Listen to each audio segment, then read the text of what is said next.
What's up, everybody? Welcome back to another thrilling episode of Keith and Mike Watch Deep Space Nine.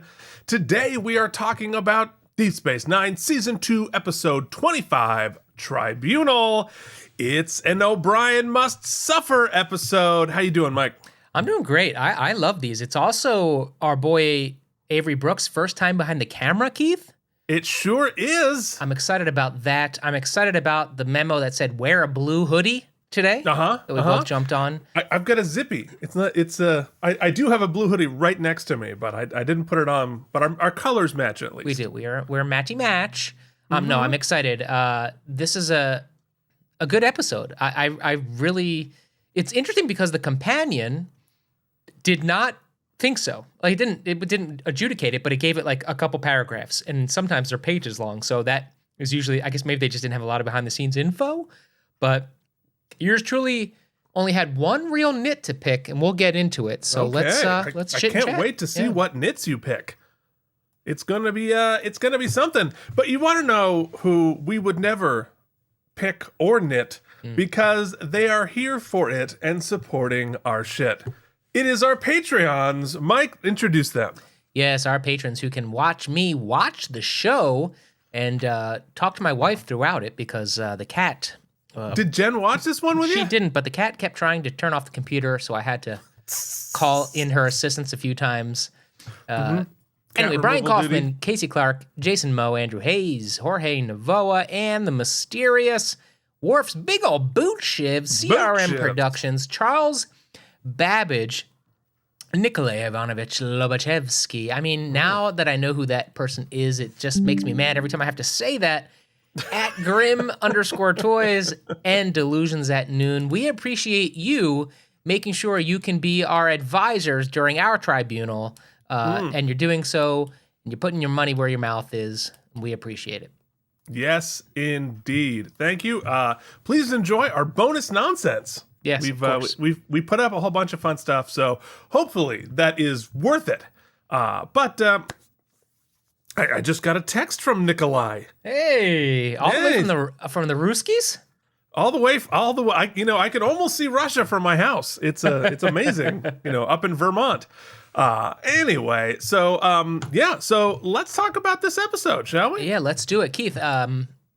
Interesting. Actually, that's a geekly topic. We'll talk about it another time. Sorry, different show.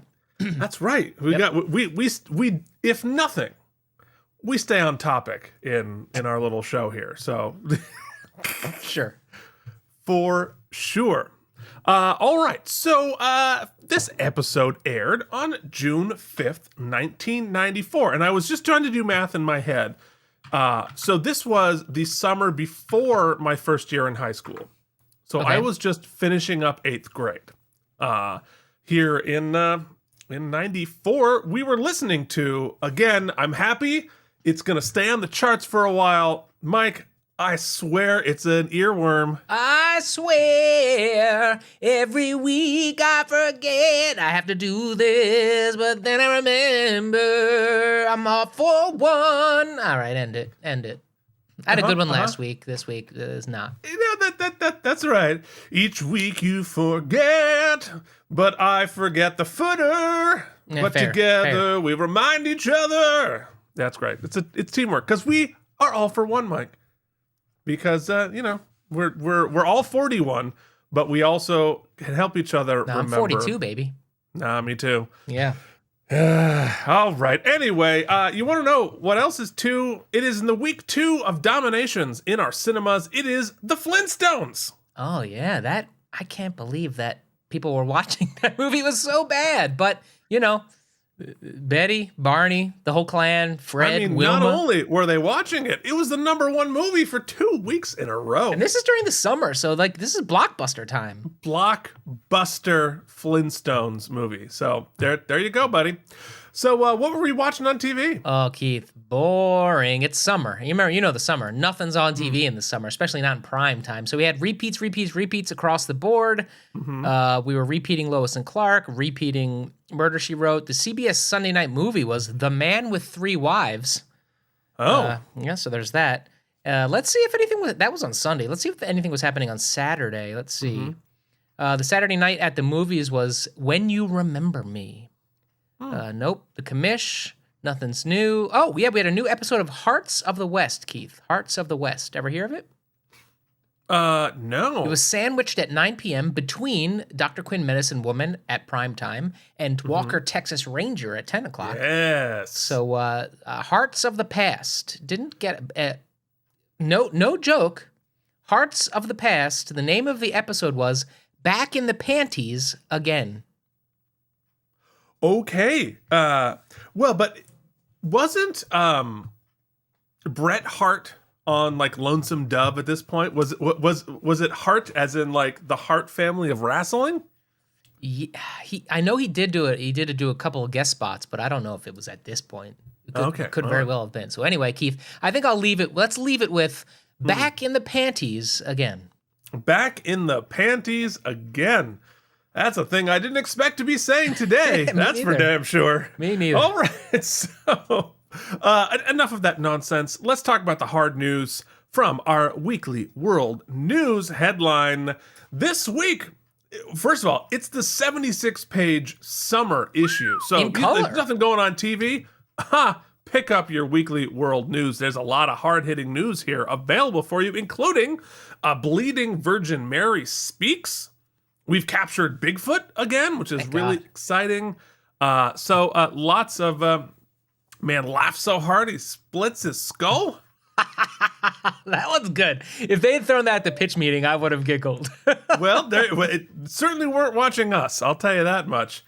Yeah, that's Bigfoot. Bigfoot, you found it in Montana. So, yeah, lots going on. So split, correct me if I'm wrong, doesn't that guy look like that comedian who just died? He kind of looks like it's like, what was his name?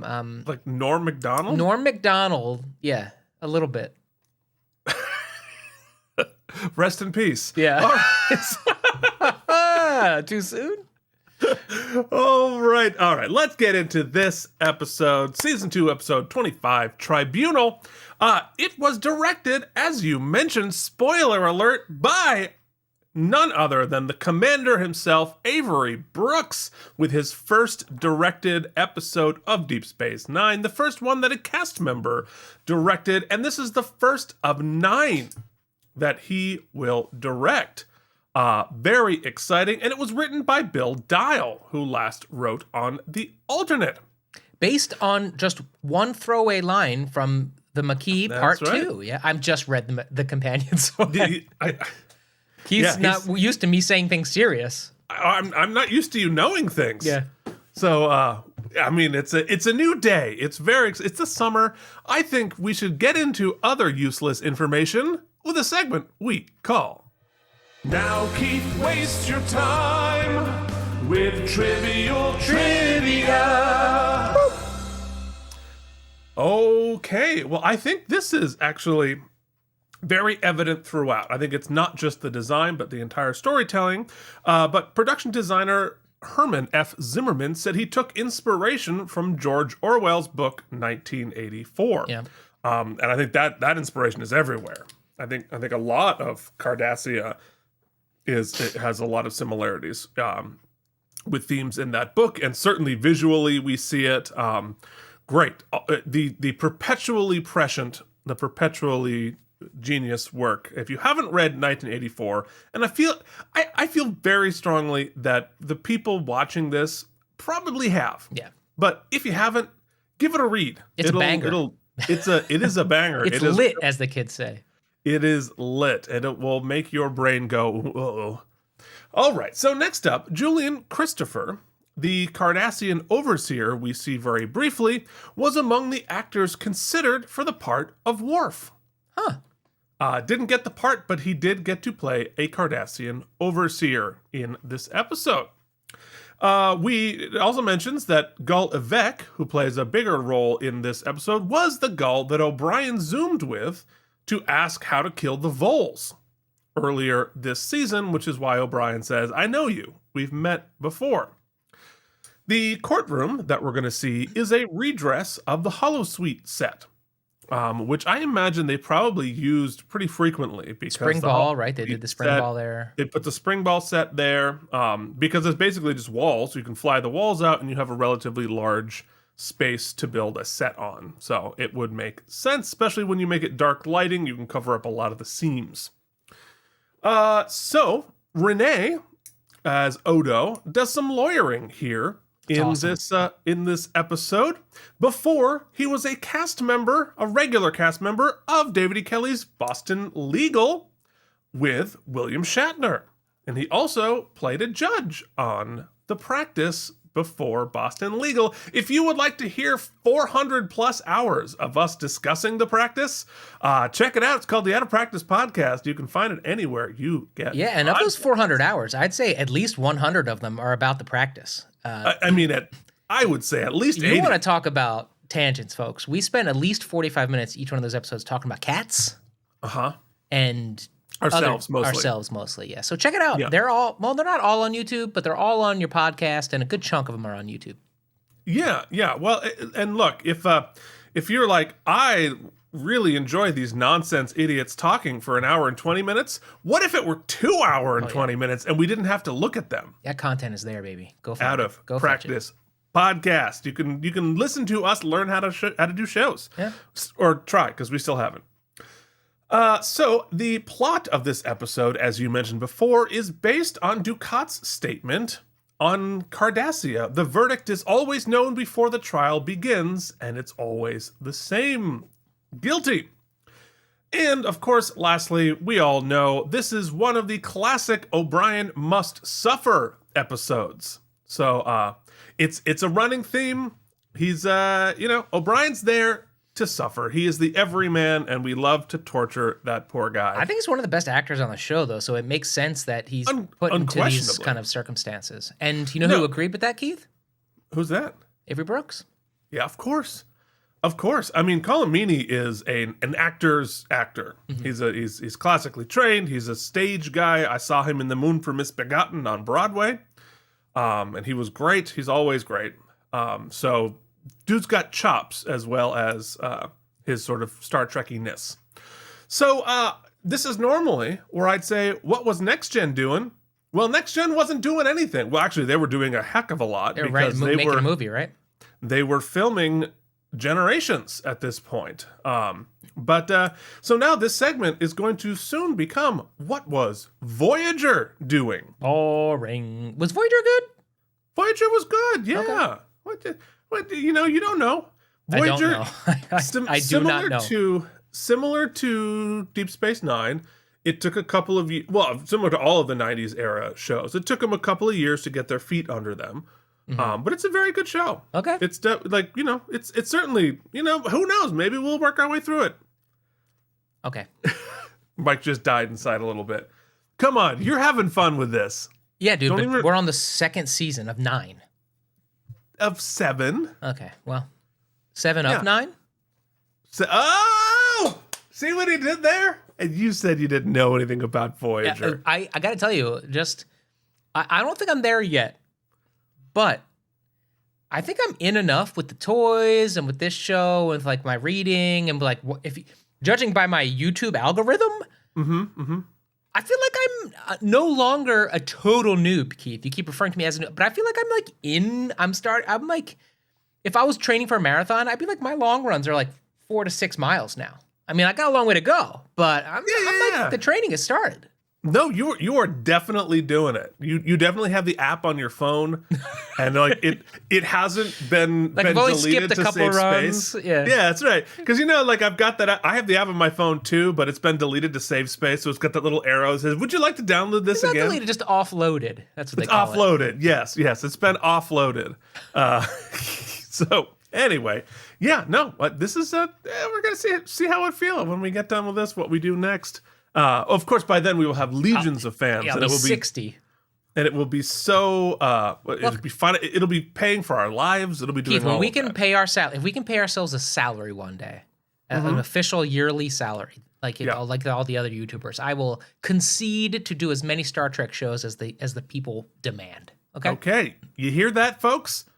All we need is about Yeah, a couple hundred About more. 1,000 times the profits we make now. We're in good shape.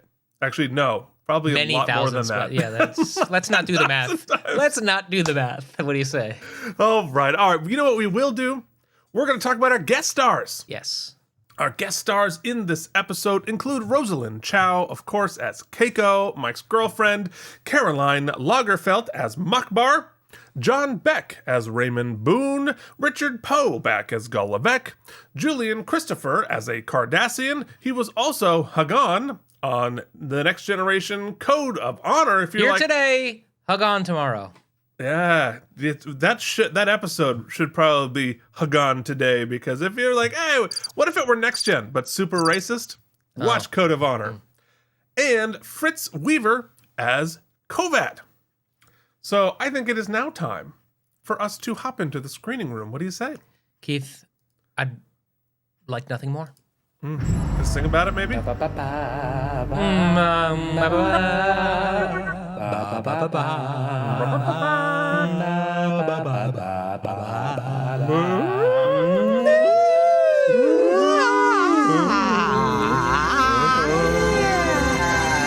you to all of our podcast listeners who always tune out right then. That's right. It's funny. There's like a hard edge to the listening. Weird. It drops off. All right. So in our teaser, O'Brien is in some sort of pirate jammy khaki combo outfit, and he's giving Dax the last-minute instructions before he heads off on vacation. He's annoying the crap out of Dax and Kira, and apparently Cisco too.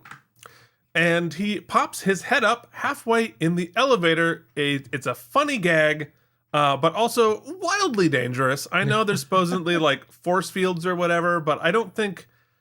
I mean, it's like an old school elevator where you've got the lever and you can actually set whatever height it is. Right. There was one rehearsal studio in like Chelsea that you had to get to with an actual elevator operator. You remember that one? Was that Shetler 939? No. This was down in like the 20s. Might have just been Chelsea Studios, maybe. I don't think it. Well, I will say this: I used to work for my roommate was an assistant manager and then I would like help sub for her every once in a while at this place called the House of the Redeemer up in the 90s on the east side. It was like a retreat house, a religious retreat house, and regardless, they had an elevator from like the turn of the century, and it had one of those like gates you'd have to close and make sure the gate was latched, and then you hit the button and it was like jigum, but there was no door. It was like a see-through gate, and so you'd see all the levels going up. It was cool. Yeah. It was really cool. It was similar to that, but you had to like the guy literally had to pull the lever. Oh yeah, that's cool. There were some great old elevators in the Eastman Theater when I was in college. That there was one like way back in the bowels behind everything you couldn't really see, but only like 3 people could fit in it, and it was a hydraulic elevator. Oh, that's cool. Because it only went up like 3 floors, so it went really slow. I don't know why we ever took it. Never. You know, there's so many things we do in our lives that we've just conceded in our hearts that are safe. Like driving every day. Like driving is an insanely, terribly dangerous thing to do. Yeah. And just like you take your life in your hand every day when you get in a car, especially when someone else is driving. Like you just like relinquish all safety of yourself. But think about elevators, especially elevators in like multi-story buildings. I know there are fail safes. I'm sure the technology is very safe, but just the general conceit of it, you're just letting this machine with ostensibly a rope pull you up hundreds of floors. Well, yes. I mean, do you know why elevator music exists? So that if you plummet to your death, at least you can rock out? Have like a tune? Yeah. Well, kind of. Yeah, the reason that elevators are, or at least were, super nice and had elevator music and lots of like nice calming things was because at the advent of automatic elevators where you pressed your own button, there wasn't a person in it, people were too afraid to go in. So they made like, oh, here's some music or whatever. It's safe, I promise you. People were afraid of automatic elevators. Huh. So There you go. All right, that's relevant to Star Trek. So let's continue O'Brien's journey here. After he does his little head pop in the elevator, on the promenade, he runs into an old buddy, Boone, that he served with on the Rutledge. Honey, I did it again. Oh, man. Yes, sweetums. Yes, baby cakes. Literally, there are 2 people in my life I call honey. It's my wife and me and my wife. Yes. It's your internet wife and your real wife. Oh, wow, that is really funny. Jen, I did it again. So anyway, I've learned another idiom, Keith, or an axiom, I guess. Okay. If someone bumps into you on the promenade of Deep Space Nine, 1, they're an integral plot point. Obviously. 2, you're probably in trouble. Yes, it's never good. Yeah. It is never good news to bump into somebody on the promenade. It's also never good news for poor Boone.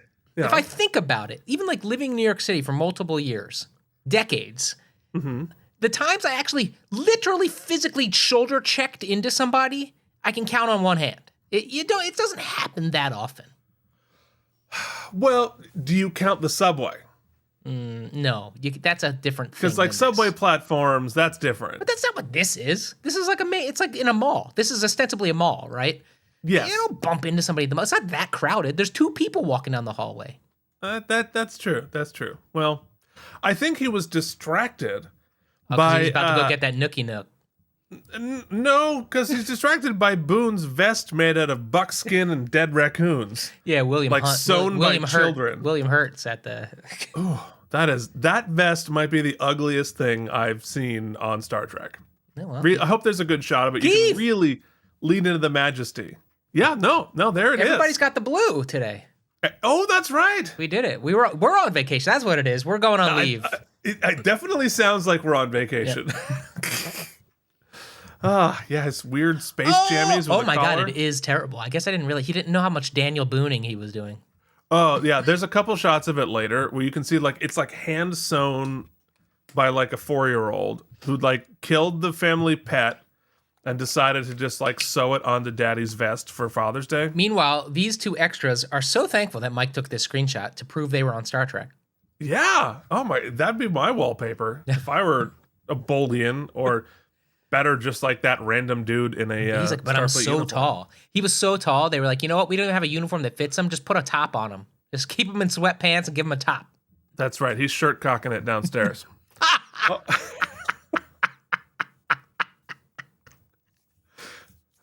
I have never in my life heard shirt cocking. It's from Deadpool. God darn, that is funny. Okay. It's pretty funny. All right. Don't I know you? We're in paragraph 2 of the summary. Shirt cocking.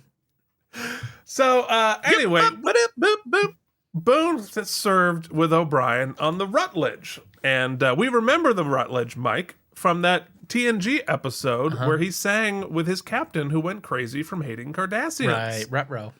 And they were part of the Setlik 3 massacre battle dealy together. So we've actually heard of that before. We've heard of both of those things before.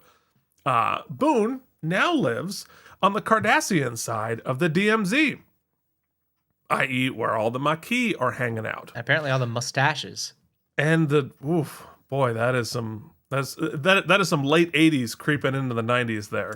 That is the local community theater's production of Camelot. What do the simple folk do? Well, they do a podcast about Deep Space Nine. Yeah, there you go. So, they head off, and Boone sneaks away and plays back a voice memo of their conversation on his pad, as if there are always so many like dark corners on the promenade you can sneak into. Oh yeah, you need to do something nutty. You got it. There's you want to do something sneaky and like. Last time I went to the mall, they didn't have anything like that. But anyway, you just gotta find the back corner of a Cinnabon. There's no corners in a Cinnabon. No, they're all round. They're just deliciousness. Although apparently they're still in Russia. So as we, all right. Anyway, so in Act 1. Keiko and Miles zoom off in a runabout on their way to a vacation. Keiko is annoyed that he forgot the camera. And of course, he's distracted by reading technical manuals. They left Molly behind, and he's like, maybe we should have brought her. I don't know. Keiko then brings him a bowl of leafy things. And this apparently makes him want to join the Runabout Club. And if you really, Mike took a lot of screenshots of it. Mike would like to join the Runabout Club with Keiko. It's not the Mile High, it's the Runabout.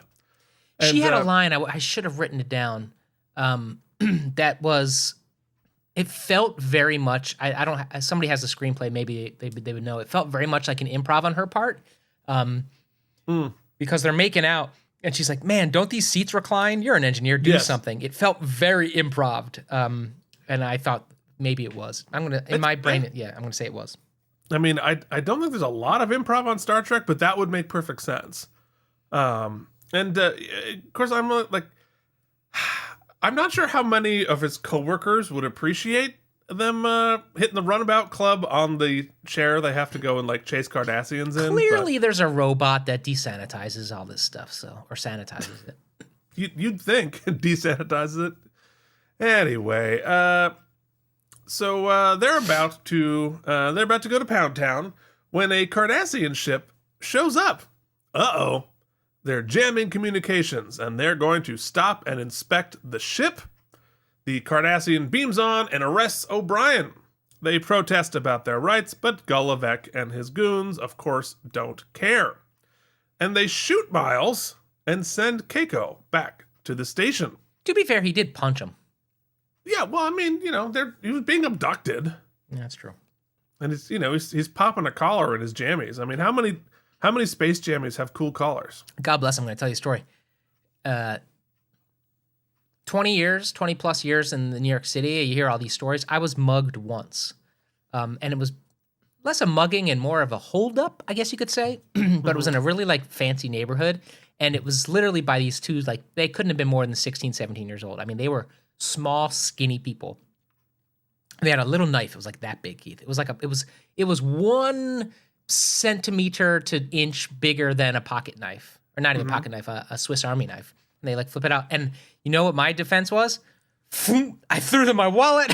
There was no resistance. I was polite as could be. I was like, hey, here you go. And at the time I had my girlfriend's passport. I was like, here's her passport. Here's some money. Your girlfriend's passport. I gave him anything I had. There was resistance didn't need to be futile because I had none. Or I need to break this down. All right, we need, because like all the rest of that, yeah, okay, that's probably the right thing to do. I've never been mugged. Knock on wood. Anyway, I want to know what 20-something-year-old Mikey's thought process was. I'll tell you what. Giving your girlfriend's passport to them. I'll tell you, actually. So I was coming back from a video store, which kids, you might not know, there used to be go to a place to rent VHS tapes. And she had, I wasn't a member. She was a member, and she didn't have her like little card thing. So she gave me her passport, which was her ID to show like, oh, it's Andrea's thing. So, oh, I knew Andrea. So anyway, when the holdup thing happened, I had my credit card, my debit card or credit card in my back pocket. Now, in my brain, for whatever reason, I thought that was worth more. Like that was like, because they could like steal all of my money through that. Right, sure. So in my front pocket, I had some cash and her passport. So I just tried to, like, my thought process was like, I'm just going to show them what's in my front pockets. Mm-hmm. And that ended up being truthful. Like they just took what was in my front pocket, which was those two things, and they didn't like make me pull out. They were just kids. They were trying to. Anyway, yeah. Long story short, if to play this, it's not short now. It's long. To play it out, they had run down into the subway afterwards. And I went back, after I went back and told her what happened, I went to the F train stop to see, like, if I could find the cat. Long story short, they had thrown her passport into the trash can. They didn't keep her passport. So, well, why would they? I'm surprised they took it in the first place. Well, clearly they were inexperienced. Like they ended up with like $40 in cash, but a passport you could sell. You could to an identity theft if you knew who to like black market it to. You could make some money off that. I assume. Well, apparently. All right. Well, keep in mind, when you mug Mike next, check his back pocket, but you might get somebody's passport. Do you carry cash anymore? Do you ever carry cash? I'll tell you what. I live in New Jersey. You can't pump your own gas. So I carry ones. That makes sense. So that's about it. Thanks to this guy, I don't carry cash anymore. Yeah, well, and because you can pump your own gas. Yeah, I can pump anything. I can pump. I'm not gonna say it. Let's go. So next, he gets captured. Gross. What are you talking about? Ew. Talking about gas. Wawa. All right, we arrive on Cardassia. And there are Orwellian propaganda screens broadcasting everywhere. This was very 1984. Yeah, very cool too. Very cool. Very cool. And really, I think the propaganda screens running 24/7, I think tells us so much about life on Cardassia. It also added a cool, I thought, element to the matte painting. You know, adding that little video element, kind of elevated the effect for me. Yeah, and I love this matte painting because the style of architecture is so unique. And the little like hooky spikes on the top of the buildings there, like that just, yes, Cardassian. It's so immediately recognizable and unfriendly, imperial. It's really well designed, really well integrated storytelling wise with the Cardassians here. So they bring O'Brien into an interrogation room where he is put in a spotlight and has his clothes removed. The interrogator asks him to make a confession. They zap him in the eye, they put him in an interrogation chair. It takes its clothes off. It stops asking questions and takes its clothes off. And this, of course, is very reminiscent of the There Are Four Lights episode of The Next Generation. Chain of Command Part 1 and 2. So Mike has not seen this, so this is all new to Mike, but this is actually an element we have seen before. So O'Brien is not the first main cast member to be stripped down and tortured by the Cardassians. And they throw him on that cold grate there, which I imagine is probably uncomfortable for his little engineer. They take a hair sample, they pull out a tooth, and then they hit him with some blue light as well. We don't really know what most of this means, but it's all very brutal and awesome, lit really well. Awesome decision, I thought, on their part to show what appears to be random torture mechanics, right? But sneak into there for later some information. You know, what would have been kind of cooler is, you know, they kind of give away the ghost of the tooth thing in a dialogue sequence midway through the episode that I feel like maybe we could have done without. I feel like they had to hit us over the head with it for later, for the reveal, but it would have been cooler in the reveal to call back all the way to the beginning of the episode with just seeing it without having to have said it in that in that explanation, I think, by who does it? Odo? I believe Odo explains it. Yeah, Odo explains it.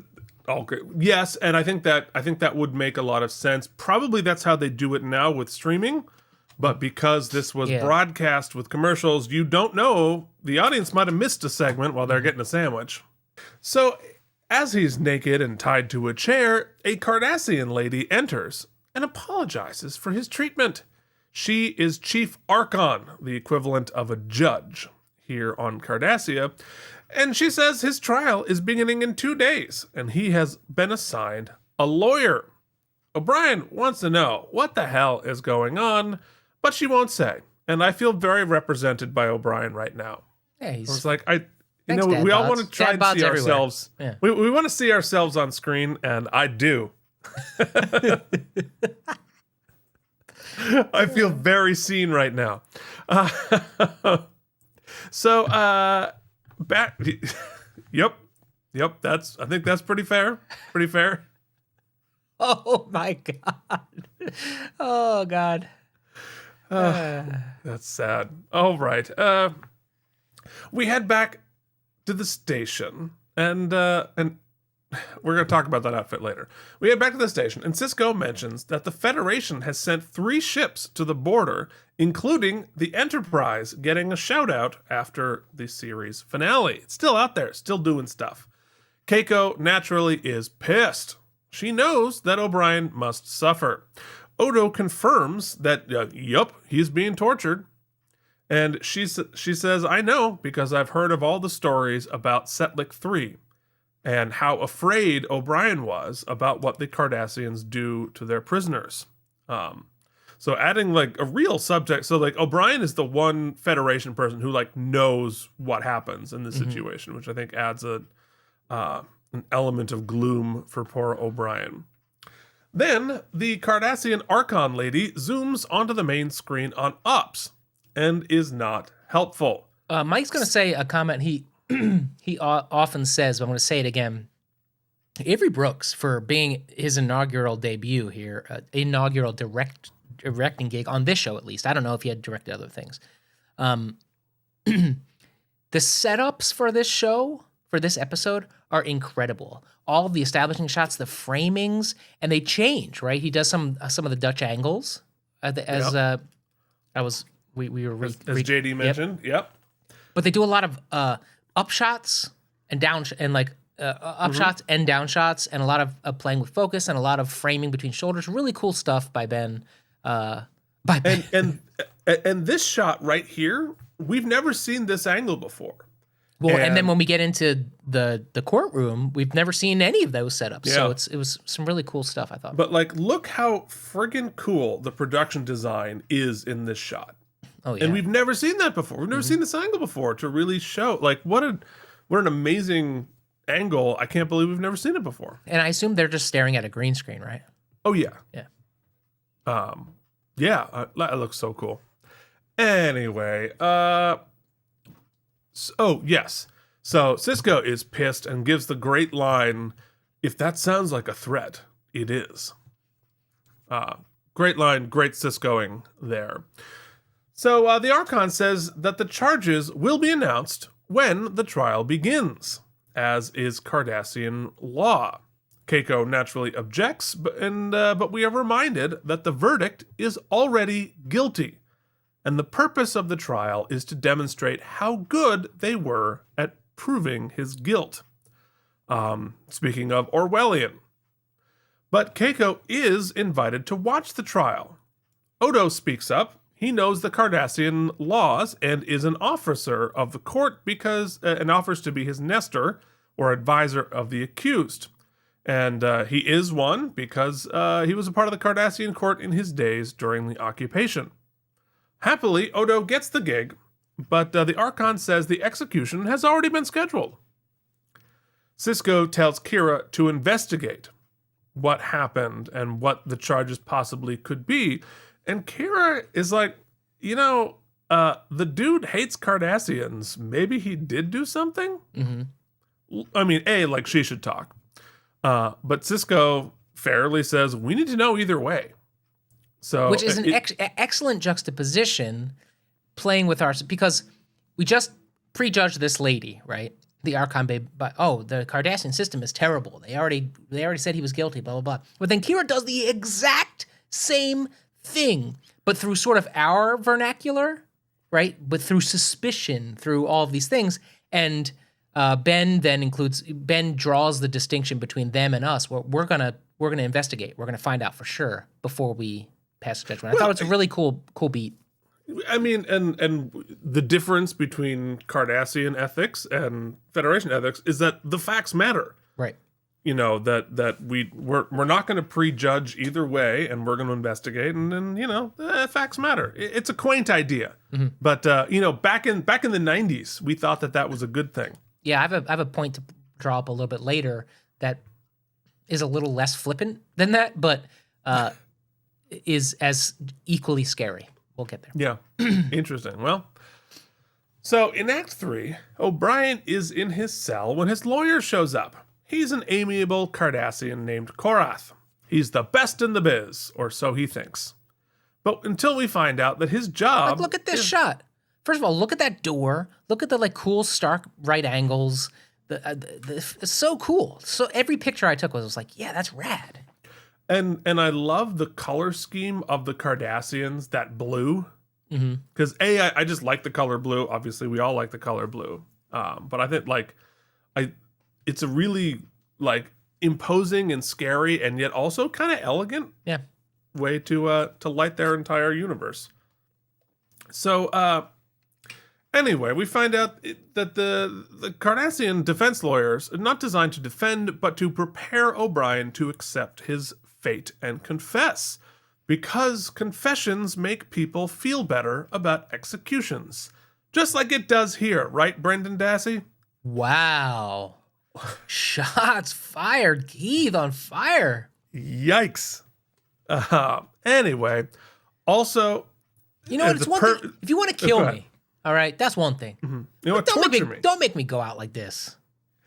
Come on.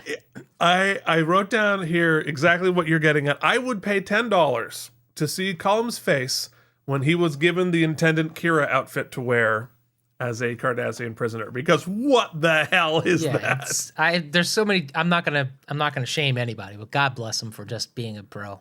Just like wearing that weird S&M geek outfit. It's like if a dominatrix mated with a spare tire. With ruffles. Yeah. Like, because this is like Seinfeld's pirate shirt, but in black. It is a very bold and... Do I smell a custom? That's what I'm talking about. O'Brien in his prison Cardassian prison. Do not bring that to Cullum to sign, because he will slap you silly. Wow. So O'Brien asks what the charges are. And Korath says, of course, it doesn't matter. What matters is the trial demonstrating the futility of behavior contrary to good order. Do you think that they're continued, because they do it more than a handful of times, their continual poo-pooing, that's my technical term, poo-pooing of what the charges are, they do it to Ben, or stonewalling. They do it to Ben, they do it to Colm himself, they do it to Odo, is to prevent them from investigating on their side, or just to hammer home the point of it doesn't matter, it's predetermined? Yes. I think it's both. I mean, like, it is a way that you wield power, and a way that you don't have to be held accountable for those charges. I mean, I'm going to bring it up later, and it's probably the comment you're about to make. You know, post 9/11, we did this to so many people. Mm-hmm. Actually, it's... Well, yeah, yes. But I have a future thought too, but we'll get there. Yeah, it's just like the countless people who were rounded up, imprisoned, tortured, and not even told what they were being accused of. There's still some of them there in Guantanamo Bay. It's interesting too, though, because, you know, and I'm sure Cardassians are much more prone to confess guilty or no, because since they were little, they've been kind of brainwashed to believe that this is the best way to maintain law and order, by just confessing and teaching the kids that they're safe. But also, apparently, that will remove the stain from your family. Because remember, they give their family, they give Keiko the opportunity to disavow him. And so I think those things. So this guy, I love his portrayal, because he believes it's going to be a cakewalk. How easy he's easily going to be able to convert this guy. And I think you're right. I mean, that sort of oppressive regime there, it's built into the fabric, and it's sort of a win-win too for them, right? Like, because either you go in there and you're contrite and you confess and we kill you, and you pay forward to society by being contrite, or as O'Brien does here, you profess your innocence and you're arrogant and you're a pain in the ass, and then you just portray yourself as a bastard criminal, and so. Well, and that's it. No harm, no foul. And that's it. You're damned if you do, damned if you don't. That's the whole point. Yeah. That's the futility. And that's the thing. The purpose of the trial is to demonstrate the futility of behavior contrary to good order. I do feel bad for the cameraman in this episode, who's constantly just laying on his back, taking all this footage. Yes. So many upshots. Definitely. But he says Cardassia is safe because all crimes are solved. All criminals are punished. And Korath is delighted about the situation, and happily mentions, I've never won a case. Of course, because that is not the purpose. Meanwhile, Kira and Dax investigate what this could possibly be. And we find out that 24 warheads have been transported from the station by cleverly switching the warheads for an equal amount of weight in metal, doing the Indiana Jones swap. And only a transporter expert could pull it off without setting off alarms. And that even more damning that O'Brien, and if you didn't know from Next Gen, Mike, he was the transporter chief of the Enterprise. Yeah, I got so that. He is a transporter super expert. But we also learned that O'Brien was there 3 minutes before he left for vacation. And Dax plays the voice print audio of O'Brien gaining access to the room. O'Brien here. Criminal, warhead criminal. Exactly. Kira thinks he may have done it to support the Maquis, which is interesting because, like, at this point in the series, this would never happen on Next Gen. That one main cast member would legitimately wonder if another one was a criminal. But I mean, the logic makes sense, and we're certainly setting it up. Bashir, of course, is incredulous, but Sisko wants to know how the Cardassians found out about this and who received the warheads. We head back to Cardassia, and Odo shows up to talk to O'Brien. We learn that all Cardassians have a molar extracted for the government. It's the same thing as when Bill Gates puts the chip in your COVID vaccine. That's how we're being tracked. So the Cardassians allowed Keiko to come so that people could see her weep at the trial. Odo asks O'Brien about the Maquis, and he starts to actually interrogate him. And Odo tells O'Brien about the warheads. O'Brien denies it all and that he's pissed. And he delivers a pretty good monologue about his innocence. I thought it was excellent. I thought it was better than pretty good. Yeah, this is where you sort of hand the ball to Colomini and make him, because he doesn't really say anything particularly special, and yet at the end of it, Odo believes him, and so do we. That's the beat, right? I mean, it is the writing is what it is for the monologue, but it's delivered in a way with such grounding and with such believability that the beat where Odo believes him and almost offers a little contrition for having accused him is really powerful. And that comes down to just two phenomenal actors. Yeah. Because as you said, the writing, the actual dialogue is not anything special. It's pretty boilerplate. I didn't do it, blah, blah, blah, blah, blah. I try to be a good person, right?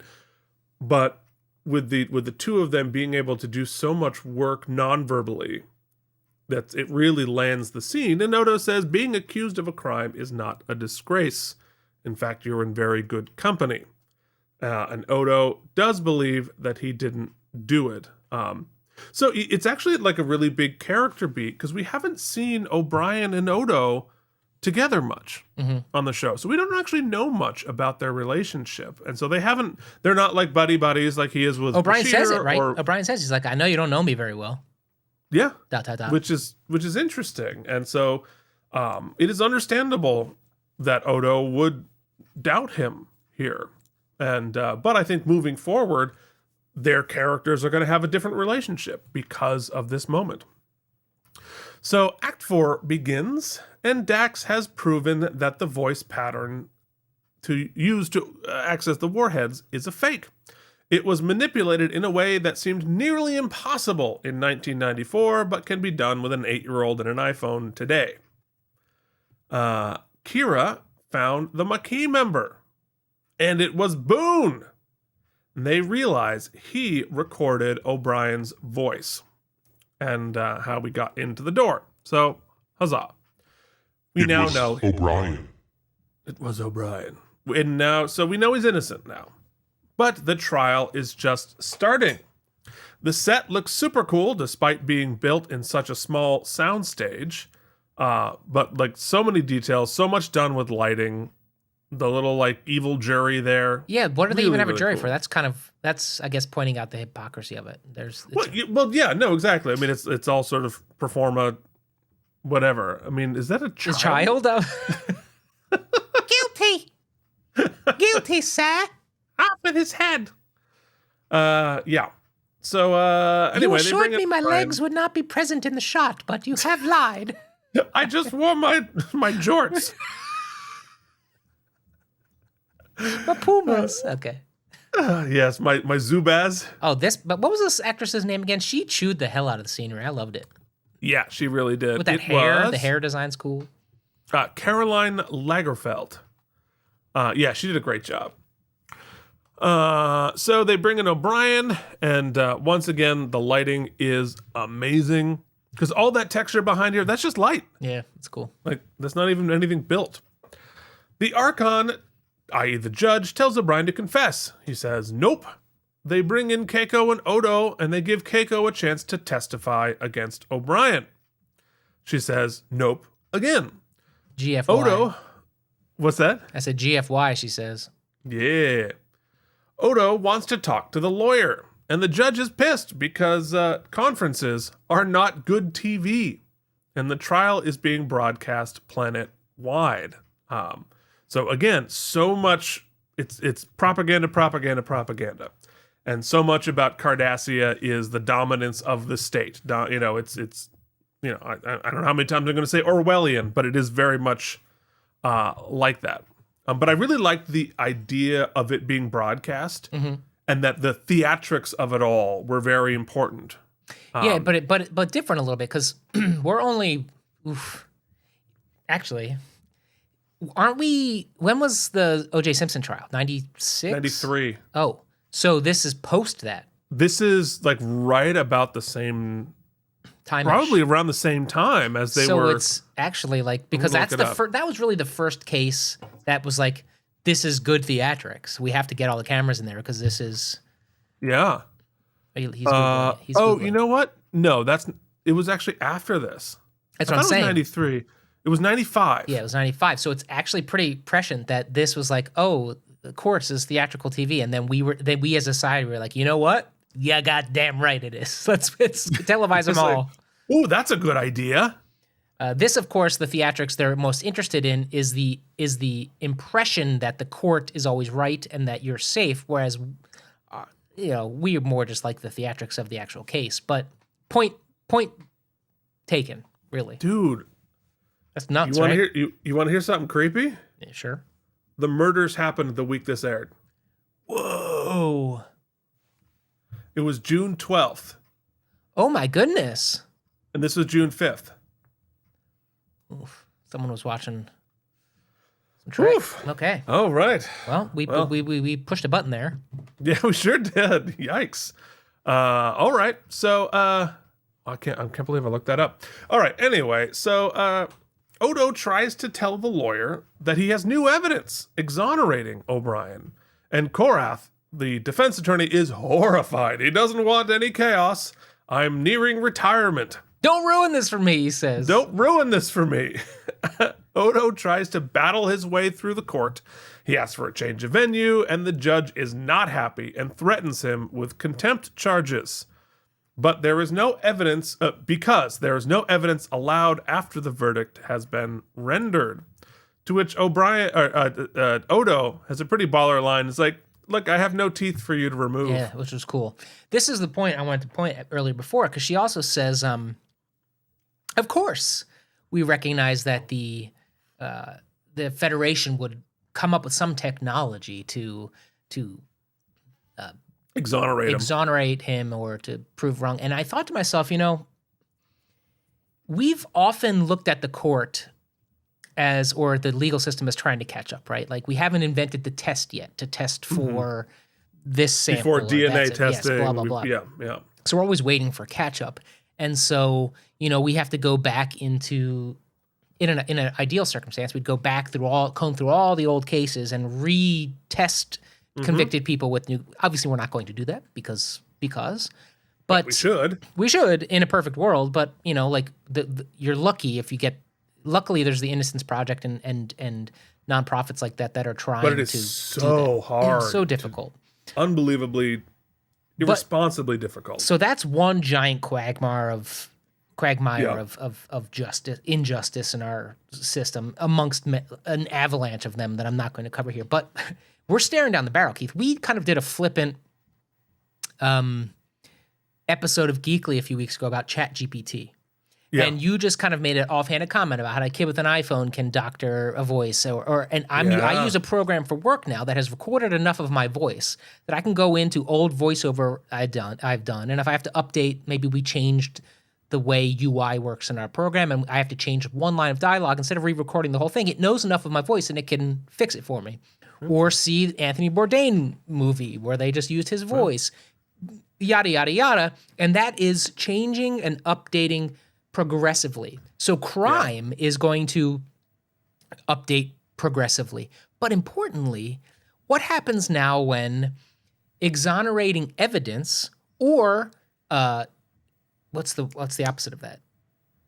Exculpatory and right and incriminating evidence both can be very specifically doctored or created. Yep. How do we combat that?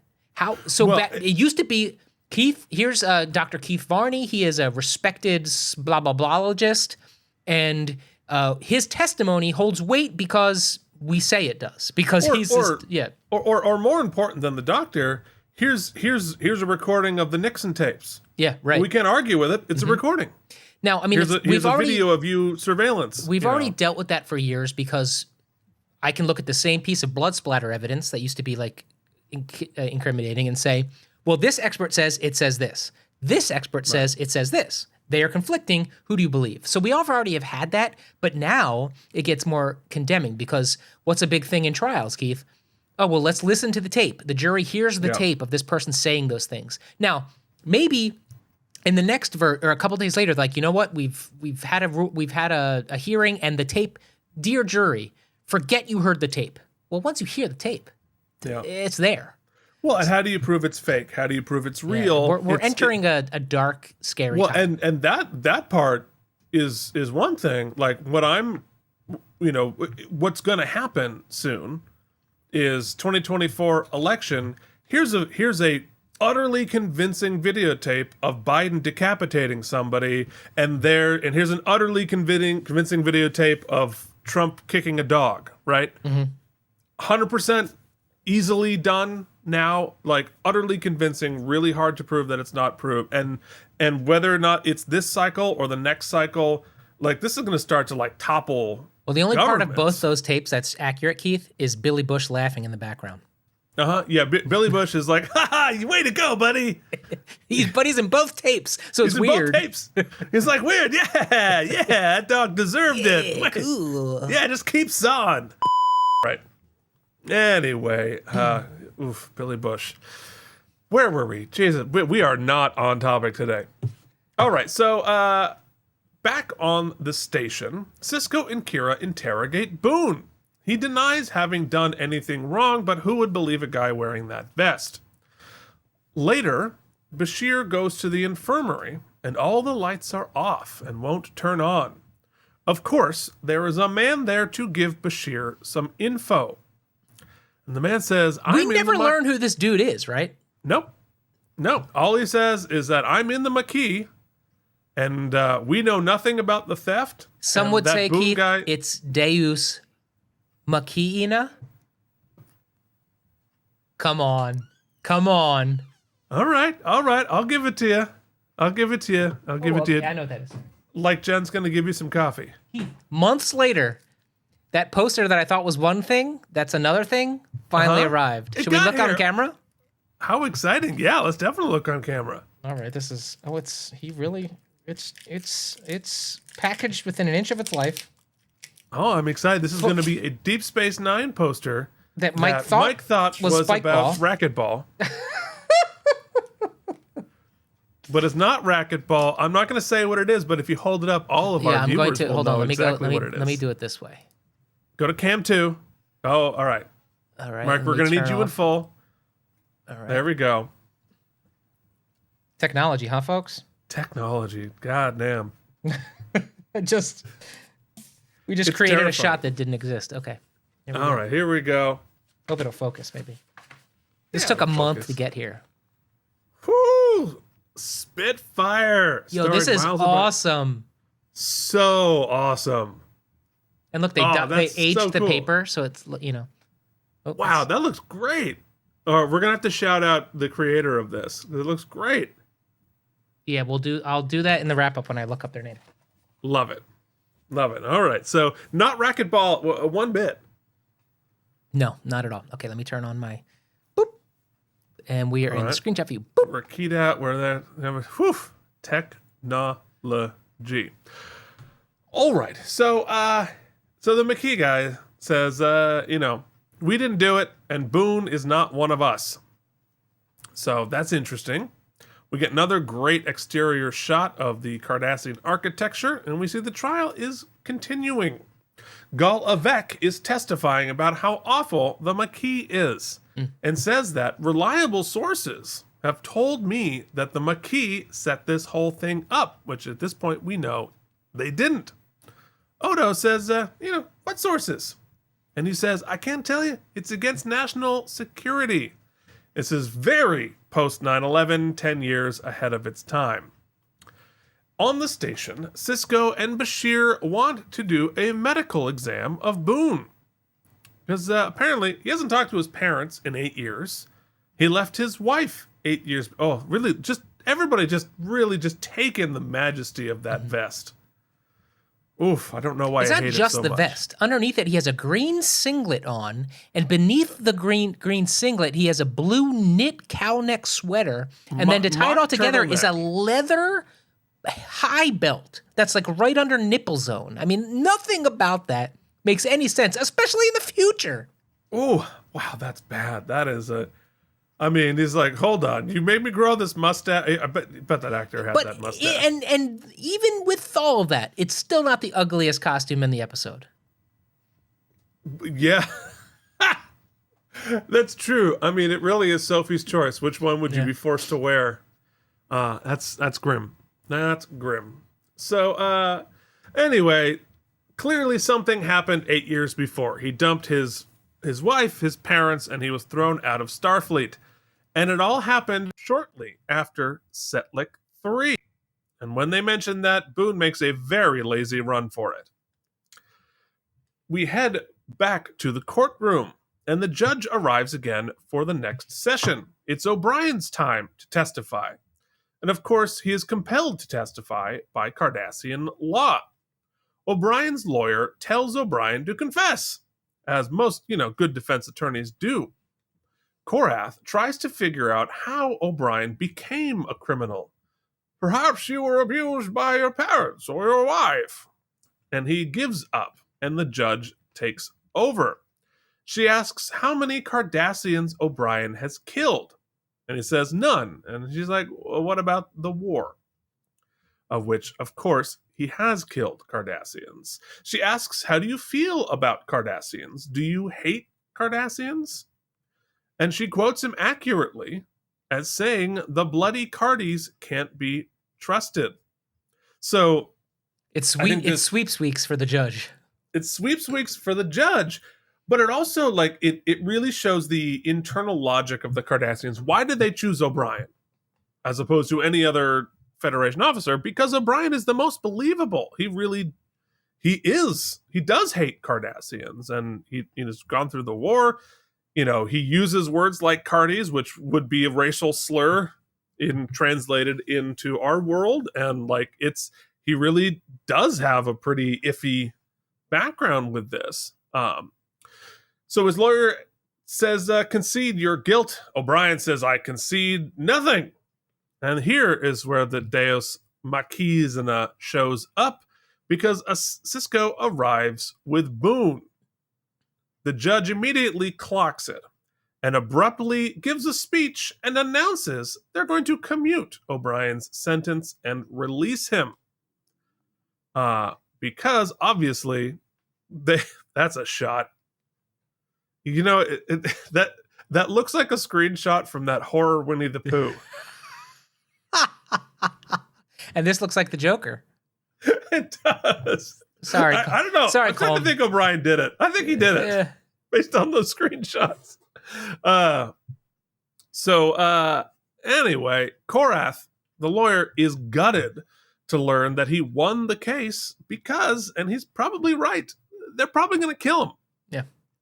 for embarrassing the state. So all of a sudden, that sort of like frustrating semi-comedic character becomes like okay, there are like real stakes here, and this kind of getting scary. So on the way home, we find out what actually happened. Boone was actually a Cardassian spy replacement of the actual Boone. They surgically altered him to look like that, and he took over his life. The whole thing was just a show trial to try and frame the Federation and get them to pull their settlements out of the DMZ. So, yeah, interesting move, but very Cardassian move. Mm-hmm. It makes perfect sense. So they then send O'Brien and Keiko back on their vacation, because that's the mood I'd be in after being tortured for days in Intendant Kira's outfit. Well, I mean, it's better than like, I'll see you at 0900 tomorrow for work. Well, here's your go on vacation. Get some Nook. I'm not sure how interested in Nook I would be after having been tortured, but I never have been. So how would I know? But I feel like it would be like, asks anybody getting released from prison. They're going to get a meal and then. I mean, it's been there for like 3 days, but yes, I might be like. Actually, I might go visit a dentist. Is there a beam that'll like put your tooth back, Keith, or is that one gone? I'm sure if we can replace our teeth with fake teeth, they can probably implant a new tooth. All right. But anyway, yeah, so they zoom off to continue their vacation.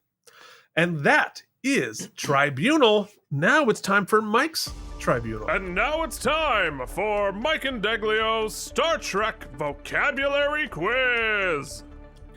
All right, Mike, because it's come up on multiple episodes. Mike, what was Setlik 3? Setlik 3 was like a big battle, Keith, and a lot of them were in it, and they lost a lot of good men. We lost a lot of good men. It was bad.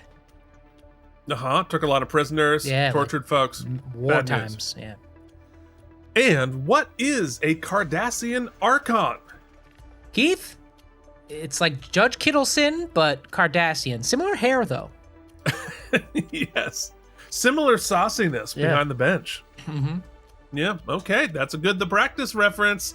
Now it's time to move along home. I remembered this time. Move along, not come along home. Move along home. Wow, man, they won't let you forget it if you mess up. No, they will not. Nope, that's not right.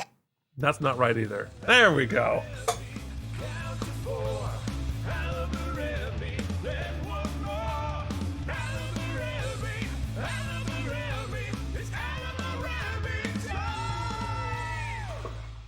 Okay. Why was that so quiet? No. I don't know. It's pretty loud usually, so it all evens out. It does even out. So here we are at Quarks. Let us answer. Mike, did you find any wormholes in the plot? Well, I don't know if it's a wormhole, but it is bugging me, so it warrants a discussion. Mm-hmm. I can understand how, they chose this super soldier spy replacement guy years before. They were like, oh, we can use him for something in the future. It wasn't necessarily the plan initially. But it is clear from the show trial and the evidence they'd already had previously pre-planned that O'Brien was the target. And so the initial scene of this episode seems like such happenstance because O'Brien was on his way out. So how did this guy know where O'Brien was going to be in order to, or is it just, is the bumping in that is happenstance? Had he not bumped into O'Brien, he still was going to show trial him. He was going to go. No. Did he need to capture his voice at that point? He needed to capture his voice at that time. Once they knew that O'Brien was going to go on vacation, that was what triggered the whole plot, right? Because they needed to steal the warheads, put them in the runabout, need to get the voice print. So they obviously found out that the O'Briens were going on vacation. So they were like, dude, just hang around where he's going to be and then just bump into him? No, because it's an airport, right? So oh, he's going on vacation next week. Go to the promenade tomorrow and bump into O'Brien. Okay. It seems a little which is convenient. why No, it's not convenient because they got the spy there. He's waiting around and they say today's the day, go to the airport, bump into him, which also explains why it's perfectly reasonable that he did bump into him because it was intentional. Physically bump into him. All right. And then I guess the other thing would be then of all the security holes, once again, I feel like our computer would be smart enough to know that that's a composite voice, that's not O'Brien. Like if your voice, then there's a better biometric than using your voice. Clearly, 100%, and that is a wormhole for me. That's mine as well, and I think honestly that is just a 1990s technology issue. We didn't realize how non-secure our voices were back in the 90s. I don't think we had any conception of what we were going to be able to do to digitally manipulate, to use AI to recreate. Like I think that was just beyond where they were thinking technologically. So today it makes absolutely no sense that would be. It's the same thing with all of the codes. Like Picard is like, self-destruct, security code Picard Alpha 17. That's it. Right. That's your code. Right. That's your password. Like all of the passwords are password. But I think that is literally just early computers, early technology. They were just didn't anticipate that security was. I won't go into it, but it makes me laugh because what were we doing all morning? Logging in and passwords. Yeah. Like fooling systems and 100%. Yeah. I don't think they were conceiving of fooling Google by. I'll tell it on Geekly this locations. Coming week as a teaser. But so I'm really nuts because I had gotten hacked last year, the year before. So I'm nuts with my passwords now. I have a password generator that randomly scrambles my password for Google and a couple of other things every week and a half. Dude, would you believe in that week and a half? Somehow I got phished or hacked, and they bought 3 Pixel phones for $1,000 each through my Google Store account. You're kidding. I was saying to Jen, like, it's absurd. They must have had my Google password. It's the only way they could have done it. And not only that, they then went into my Gmail and deleted all of the order confirmations so that I didn't see that someone had just bought a phone in my account. Whoa. And added 2 addresses to my account to have them shipped to. One of the phones got shipped and received. Holy moly. I did get my money back. Wow. That's scary. Yeah. It's not cool. Well, change your Gmail. Change your Google passwords every once in a while, people. Well, or apparently don't, because it doesn't make any difference. Yeah. It sucked. All right. 2-factor authentication. Always 2-factor. I have 4-factor. I have the scrambled password. Then that sends me a text. And then you have to know my PIN. And then on top of that, it re-scrambles every week and a half. How did they get through that? No, I must have clicked something somewhere. Wow. Yikes. Don't click on those things, guys. Don't click on anything. You know what? Don't take your computer on anything. Throw it out the window. I think that is the plan. All right. So those are the wormholes. I thought the rest of it really holds up. The logic of it all makes sense. It's a very complex whole plot happening there, and yet it all made sense to me. So what was your favorite moment, Michael? So of all the moments, I really still love that scene with Odo and O'Brien. I think that monologue and the way it's received is just so acted well. I think it really gives us a center point for who O'Brien is going forward. If he's going to go through all these trials and tribulations, as you mentioned, do they call them the trials of Job in the companion? I think that we need a starting point, and we need to know exactly.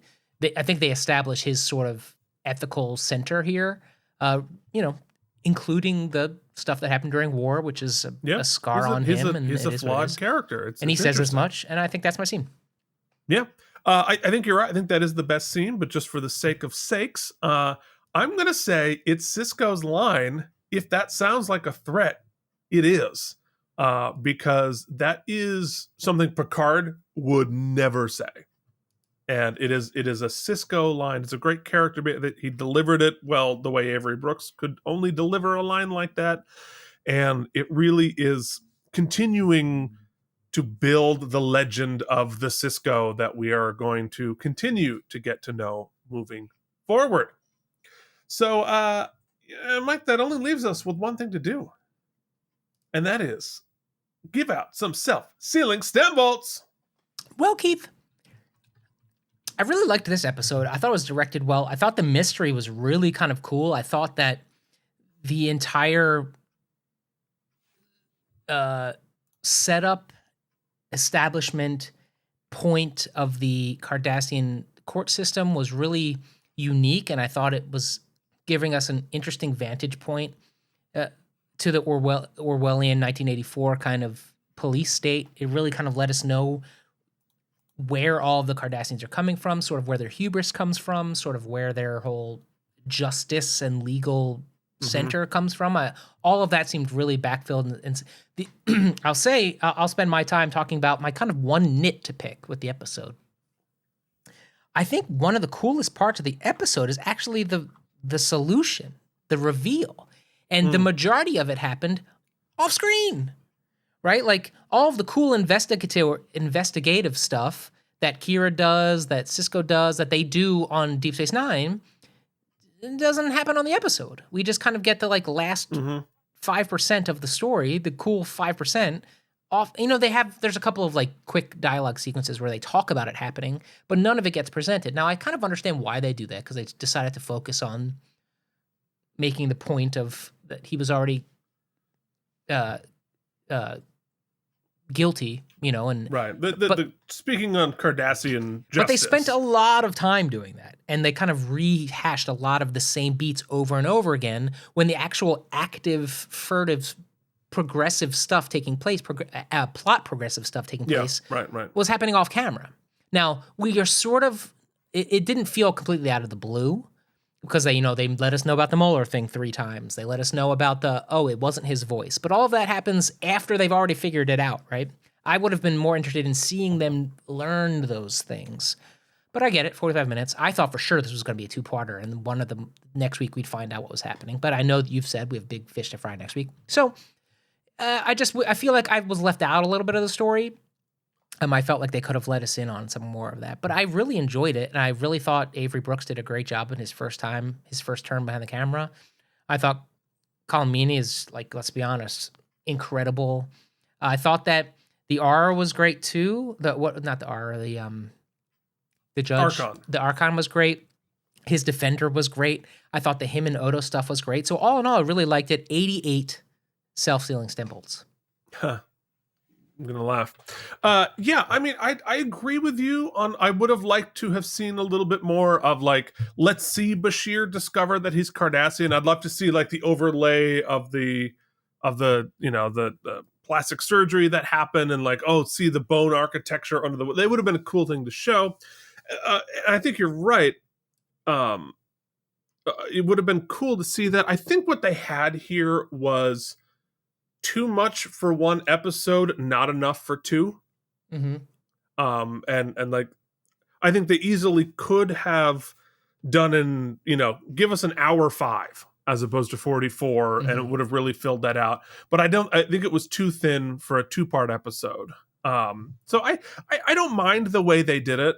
I mean, yes, I would have liked to have seen that, but we've done that before. Like we've done plenty of investigative stories, and I think of the 2, learning more about the Cardassian world and their judicial system was probably a little bit more interesting and a little bit more impactful to the rest of the world that we're building. And I think this informs everything that we're going to see moving forward. We know more about the Cardassians. We know more about what are the motivations for each of these random Cardassians we see. I think this fills in some of the information about, like when Dukat realized that the government had turned on him, in Maquis Part 2, right? When they'd abandoned him, and we have this amazing moment where we see on his face that register. And this is us seeing what he was envisioning in his head, right? To go through this process and the sort of public humiliation as well as being executed, but like torture, humiliation, public shame, the entire planet watching that all of that would have happened to Dukat in this situation. And so I think it really fills in what was going on behind his eyes in that scene.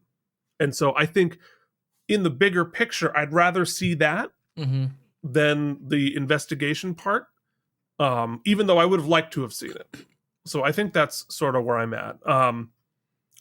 So I, in the grand scheme of things, it's an O'Brien must suffer We're going to have plenty more of that. And I think it's an interesting episode. I think the performances are good. I think Avery did a good job directing it. It's not a legendary episode, but it's a very solid, that's the thing. It's like there's not a lot of holes you can punch in it. I mean, it doesn't jump off the screen, but it's great. It's tight. It's clear. It's relevant to the world around it. So I wrote down before you said it, 88 as well. We are exactly on board at the same time. So there it is. That's Tribunal. Next week is the season finale of Deep Space Nine, The Jem'Hadar. That is the name of the season finale of Deep Space Nine. Buckle up, kids. We're going to grow some mushrooms. Yeah. It's going to be, So I can't wait to talk about it. I've already started noting it because I saw that. I didn't look at it. I literally could not wait, but we will be back next week as we begin that story. Buckle up.